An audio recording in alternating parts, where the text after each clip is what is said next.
Hello, everybody. Welcome to the Too Good to Be True podcast. I am your host, Pascal Mañana. Uh, as I'm recording this, yesterday was my birthday, June 1st, so I celebrated my birthday pretty good. But at the same time, if you see me wear this soccer jersey, Paris Saint-Germain, because they just won the Champions League, and congratulations to PSG. They deserve it to win. And that's the first trophy. So anything can happen in Champions League. But we are here talking about the NBA playoff conference finals, Game Six of the NBA playoff. So let's get right to it. But before we talking about this, make sure to go on my YouTube, uh, subscribe on my YouTube channel, Too Good to Be True podcast. Um, like, notify, leave your comment on my video. And don't forget to listen to this on Spotify, Amazon Music, and Apple Podcasts. Let's get right to it. So, Game 6 is in the book between the Pacers and the Knicks. And congratulations the Pacers. They are going to the finals for the first time since the 2000, close to 25 years. So, let's get right to it. Let's watch the box score. The box score. Let's start with the Knicks. So Jalen Brunson had 19 points. Did not play good. 19.2 rebounds, seven rebound, 8 for 18 on field goal, 2 and 7 in the 3 point. Carl Anthony Towns, 24 points, 14 rebounds, 2 assists, 1 steal, shot for 8 for 19 on field goal, 0 and 4 in the 3 point. OG Anunoby, who played fantastic, 24 points, 5 rebounds, 3 assists, 2 steals, 2 blocks, shot for 10 and 18 on field goal, 2 and 7 in the 3 point. And let's talk about the Pacers, who is going to the conference, should going to the finals.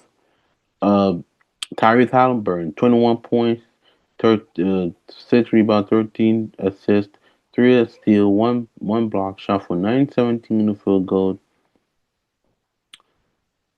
2 and 5 in the 3 point. Pascal Siakam, great game. 21 points, 5 rebounds, 3 assists, 1 steal, 3 blocks, shot for 10 for 18 on field goal, 3 and 5 on the 3 point. So I don't want to go through the rest, but everybody knows the role. So what can I think about this game? I think this game it was pretty much an important game for the Pacers to win it. And in the first quarter, in the first half, let's say this, it was pretty tight. It was pretty tight. This game was pretty tight. My bad. Sorry, pretty tight. And after that, the second half, especially in the third quarter, the Knicks play horrible. The Knicks play horrible. Like I said about Jalen Brunson, he didn't have a fantastic game. 19 points. He and I don't do the plus minus. He's minus 18. And I think every team in the starting are minus. Mikal Bridges, who got 15 points, is minus 17. OG, even though he had a fantastic game, he is at minus 15. Cat, minus 17. And also, they had changed the rotation, the starting five. So they put Mitchell Robinson in the starting lineup. And even though he had 8 points and 9 rebounds, it wasn't enough. It wasn't enough. Josh Hart, 4 points, not enough, and he was in minus 5. So none of those Knicks players weren't great, especially on the defensive side because whew, on the defensive side they were terrible, terrible defensive side. So that's why the Pacers took them an advantage. And in the case for the Indiana, congratulations, Pascal Siakam named the Eastern Conference Finals MVP. Even though I wanted to give it to Tyrese Halliburton, but he was consistent on this game. Before I continue, let's listen what the uh, coach Thibodeau got to say after the loss. Then I will talk about the Indiana Pacers. Also set the tone to start the third. And, they got into the open floor, and that was a problem. So it was hard to make up the ground. Yeah. Yeah. So, and again, some of it was our own doing. Some of it was their ball pressure. And it also put them into the open floor. And so that I felt that was a big problem. Tom, what is the message to the team after a game like this, after the run you guys have had in the postseason? And Yeah, I think, and again, there's disappointment because you fall short of what your goal is, right? And in the end, there's only going to be one team that achieves the goal. And so I think the challenge for us is to look at it for what it is. And it's, we finished in the top three, but we're falling short of the ultimate goal. And so for us, it's to use that for motivation and determination to work all summer to prepare ourselves to make the final step and keep improving so we can achieve our goal. And I think that's the way we have to approach it, and that's the way we have to look at it. So it's improvement from last year, but it's ultimately not what our ultimate goal is. So you heard what Tom Thibodeau said in the press conference. Yes, there was a missed opportunity in Game 6, but also we had to go back. They were missing opportunity in Game 1 because if they had not screwed game 1, I think the series will be different. But because they screwed it, and they got choked. That's the result for the Knicks. But let's say, and remember a couple of minutes ago I said about their defense, a lack in defense. There's been reports that poor defensive set them back, according to the players and the coaching staff. And you know what? I don't know if it's true or not, but Cat was never. Actually, Cat is a decent defender, but he's not a great defender, if you know what I'm talking about. But but continue with the Pacers. Like I said, Pascal Siakam, congratulations winning the Eastern Conference Finals MVP. Tyrese Halliburton, pretty very well in this series. And I wasn't mad when Pascal Siakam won the final the Eastern Conference MVP. You could have given both between Tyrese Halliburton and Pascal Siakam, although they could have been co MVP. But I understand why they chose Pascal Siakam because he was consistent, with the exception of Game 1 and Game 5. But the rest he was consistent. And that leaves me the case of the team comparison in the field goal. So let's look at the team.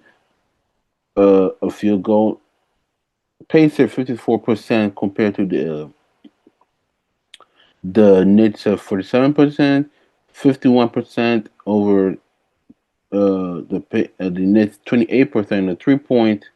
There was too many turnovers, which, like I said about when I was talking about no one returning back because they were playing poorly on defense, and that's why Indiana in the third quarter, and especially in the fourth quarter, used the advantage of it. So the question we've been asking the Nets, what's their off season? They're gonna have a coaching decision to make. Rather you keep Tom Thibodeau or you fire him or you can replace him. Because I don't think you will fire Coach Thibodeau unless you have a coach in your mind.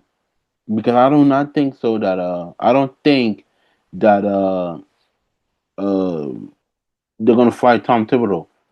But it goes back when I criticized Tom Thibodeau. Like I said, he does not rely on his bench during the playoffs, and that was an issue. Because if he had utilized the bench, I think we will have probably going to see a game 7. Yeah, a game 7 between the Knicks and the Pacers. But it is what it is. It's a coaching decision. But I hope the Knicks find a solution in the off season. So I know we talking. I don't want to give my prediction on the Pacers versus OKC, but I will tell you this: this is the first time that we see two small market teams in this non-super team era into the finals. And I know people will say, "Oh, uh, I'd rather see Golden State Warriors versus any LeBron team in the NBA Finals." Look, the super team era is over. Okay, it's about the deep bench.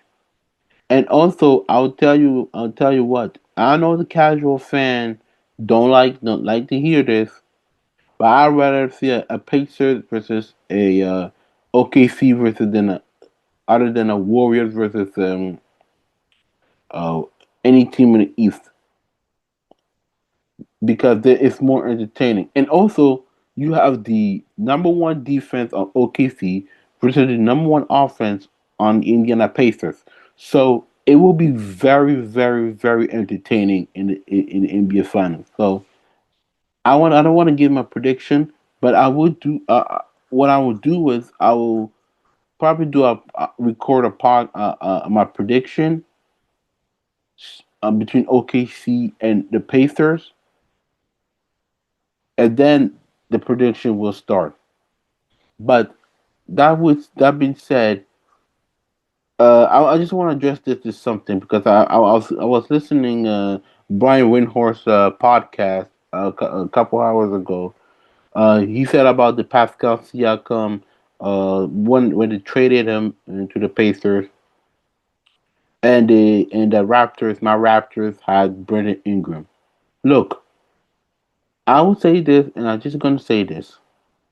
I always said that the Pascal Siakam was a number 2 option. When he was with the Raptors, he was a number 2 option.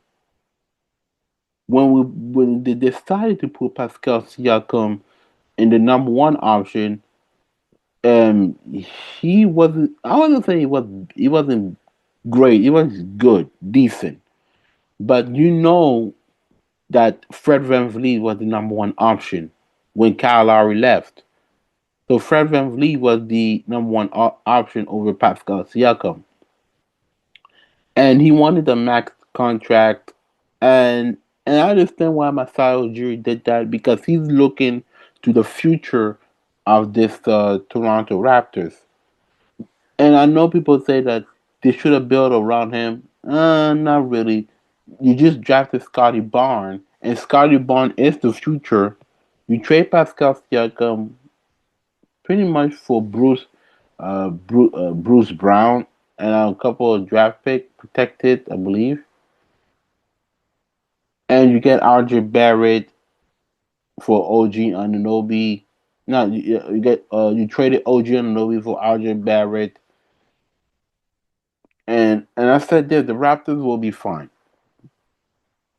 And once Pascal Siakam was Indiana Pacers, and I know he won the Eastern Conference Final MVP, but it's pretty much Tyrese Halliburton's team.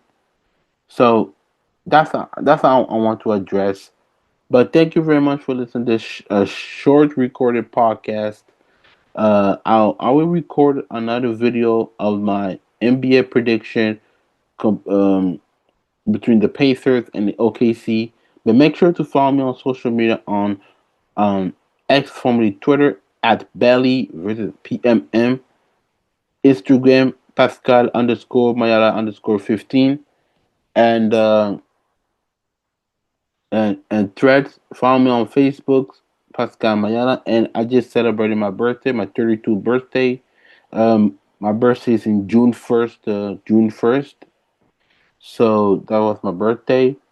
But thank you very much for listening to this podcast, and I'll see you next time.